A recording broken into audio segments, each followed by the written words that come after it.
Welcome to Your Next Bold Move. Our show is all about helping you take your next step, whether it's career or relationships or life in general. Hi, and welcome to Your Next Bold Move. My name is Wendy Capland. Today's show is focused on entrepreneurial thought and action, and our guest is Charlie Kiefer. Charlie is president of Innovation Associates and co-author of the new book published by the Harvard Business Review, Just Start. So why don't we start off by your telling us a little bit about your background and how you got into this work on entrepreneurship to begin with. I graduated from college. I went to work for one of my professors, and after a couple of years they fired me. And so I found a company or two that wanted to hire me as a consultant. And one thing led to another, and we created a very successful little company that in 1995 I sold. Then the company I sold it to went bankrupt.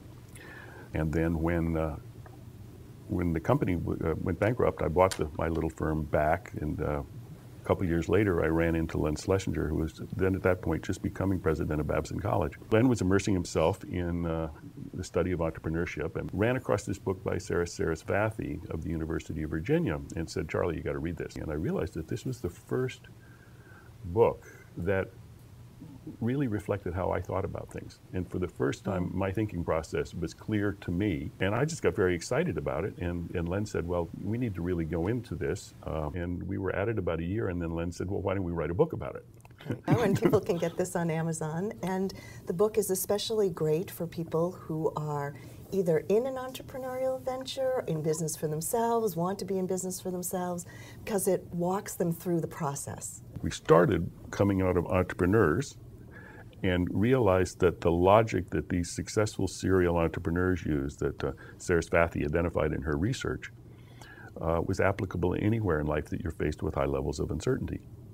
And the message is so simple. You know, you think you have to plan a lot, you need to know a lot, and all that kind of. And so, no, if you really look at an effective stance to take in the face of unknowability or high levels of uncertainty, is just start. In an unknowable, uncertain world, which we live in now, the point is to take a step and take a look around and then see how it worked out. Essentially, the more unknowable, the more you have to act your way into the future, and the less sense it makes to think your way into it. So if you look at Sarasvathy's research, she started with thousands of successful entrepreneurs and finally boiled it down to a sample of 30 that she then went out and interviewed extensively. And these are people that had started major businesses of $250 million to $6 billion. Most of what I had read was all about how entrepreneurs behaved and whether they were, whether everybody says, well, they're visionary and, they're very creative and they're able to discern the future and they're highly self-confident. And the big one, of course, is that they just have a high appetite for risk. Well, it turns out under the microscope of actually looking that most of those things aren't true. That, first of all, entrepreneurs as a class of people are relatively risk averse, at least compared to bankers. Bankers are more risky than entrepreneurs. That's wild. Now, entrepreneurs are very clever at reducing the risk to as close to zero as possible. And if in the elegance of what we've termed acceptable loss, which is one of the elements of these entrepreneurial thinking, is that each step you take has got to be in something that you would be willing just to lose. Now, what that does is psychologically drop your risk to zero. Right. And practically, it reduces it enormously as well. So these entrepreneurs go through life and they don't think of themselves as terribly risky because in their view, and it certainly was in mine, it wasn't. So what Sarasvathy did, she studied how they thought.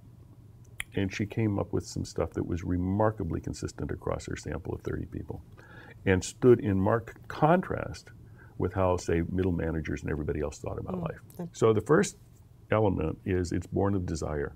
So you start with desire, and it really makes no sense to go into the unknown unless you want to. Everybody thinks that entrepreneurs have to have enormous amounts of passion, but most of them, or many of them, didn't when they started. They just had a vague notion of where they wanted to go. So it's okay if you're not like over the top excited. I think this myth about that you have to be passionate at the outset, I think it's number one, it's false. And number two, it causes an enormous amount of people to edit themselves out of entrepreneurial activity. I think that's so true. And the second, maybe the second element, or the first that Sarasvathy identified, is you want to act quickly with the means at hand, with the emphasis here at means at hand. When you're in the unknown, you don't know what's going to be useful. You know what you've got in front of you. Right. You're going to figure out what can you do, what step can you take in favor of your desire based on what you've got right now. Right. Second big principle was the notion of acceptable loss. So you may have a lot of money, but you might not want to spend it. Right. It's an and. You got to have Right. what you want or what you're capable of, and the second is what you want. Yeah.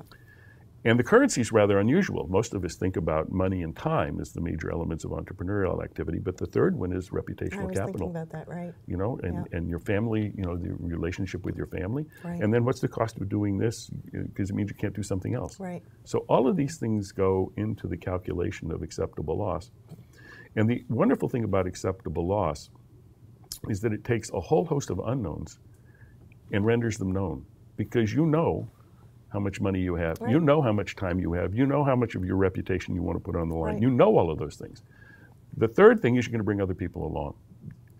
These entrepreneurs are just great at sweeping lots of people up. A good chunk of people bring tangible resources and right. money and all that kind of stuff, but they're also really good at a phenomenon we call enrollment, which is how you get other people excited about what you're right. doing. And the elegance of enrollment is that if I can get you excited about something, the likelihood of you telling somebody else about it is very high. Right. And then the fourth we've already talked about, which is you build off what you find. Right. Now, if I go back to the predictable universe, if you encounter something that you didn't plan for, you were an idiot. You should have figured that out. Right. You should have been able to foresee that. Big mistake, you better go fix that. In the unpredictable universe is where these serial entrepreneurs play. Wow, what can I do with that? I mean, I may now know something nobody else in the world knows. What can I do with it? I could build it into my product.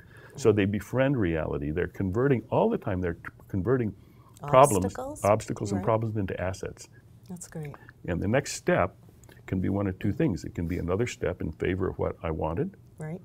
Or sometimes, because I've now accumulated some new things. resources, Right. And I've got but sometimes I have a new opportunity in front of me. Right. And I'm looking at that and I say, geez, that's more fun. I think that would be a little cooler. And so they pivot and they go off in a different direction. If there's right. something you want and you're in the unknown, then applying predictive logic that permeates our educations and our organizations doesn't make logical sense. It leads you to the wrong conclusions and it could be ultimately dangerous, right? Right. So in those situations, you want to use this sort of act, learn, build kind of idea. Now, as you act, learn, and build, you're going to learn more and more. And the more you learn, the more you're going to be able to bring prediction in. So this is not, oh, I'm just going to throw thinking to the winds. This is, I'm going to act my way into the future and I'm going to create evidence as I go along. And the evidence that I create is going to be fodder for my analytics, if you will. Right. The metaphor is to become bilingual. Right, so two kinds of reasoning. Predictive, mm-hmm. planning, planful, and how you act through the unknown. Right, and you're going to be just like if you were going to, when you knew Spanish and you were going to a cocktail party and you walked up to somebody who, who spoke Spanish, you just shift from English to Spanish, and then when you turn to the next right. person, you'd go back to English. A toolbox right. where you pull out when you need it. Right, but they really are different. If you look at predictive logic, you start with an endpoint, you go to where it is, off you go, and you stay right on track. But there's really a different contrast in what we'll call act, learn, build, and that looks like the second animation. And you can see how different these look just by putting them side by side. Yes. Right? But what the real difference is what happens in each of these logics when you encounter an impenetrable obstacle. You make your way around it. Right, just deciding what to do. We said most of the obstacles we face in life is because of our thinking. I know, we do this to ourselves. Right, I mean, this and is we true don't in see a life. way around it, right? Right. But anybody on the outside could look at this and Right. see something that we don't see. That's right. Well, because we're in the middle of it, You're so in the it's middle harder of it, to yeah, see. yeah. I'm so glad that you were here, and I'm so delighted that, first of all, I love this book, Just Start, and I've read it, and I'm giving it to clients, and I highly recommend it, and I'm so glad that you were here, and I so appreciate your time in coming. Thanks, Wendy. Thanks for joining us. Thanks for watching today. And in addition to the resources and ideas shared with us by our guests, you can also go online to our other community for some free support and inspiration at themagicparties.com. A big thank you to our guest, Charlie Kiefer. Thanks to all of you, our listeners. You are meant to go forth in the world to use your gifts and talents.